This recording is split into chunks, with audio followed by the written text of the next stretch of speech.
అలవాటు ప్రకారం కూడా కుదరదు. నువ్వేం చేయాలంటే దేవుని వాక్యము దగ్గరికి రావాలి. హల్లెలూయా. దేవుని వాక్యం అనే ఉదక స్నానములో నిన్ను నువ్వు పరిశుద్ధపరుచుకుంటే నీకు ఎలాంటి అవసరత, గట్టి అవసరత ఉన్నా గాని దేవుడు చీటికలో తీర్చగలడు. దేవునికి స్తోత్రం.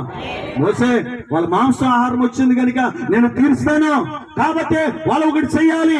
ఏం చేయాలంటే వారు పరిశుద్ధపరచుకోవాలి. దేవునికి స్తోత్రం. ఈ రోజు మీ అవసరం తీరాలంటే ఎంతమంది మీలో మీరు పరిశుద్ధపరచుకోవాలనుకుంటున్నారు?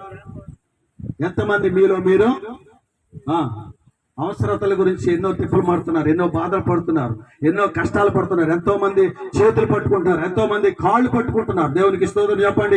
ఎంతో మంది ప్రాధాయపడుతున్నారు. దేవునికి స్తోత్రం చెప్పండి. ఎవరి వల్ల కావట్లేదు. ఈ రోజు దేవుడు స్వయంగా నీ ఎత్తుకొచ్చి నీ అవసరత తీరాలంటే దేవుడికి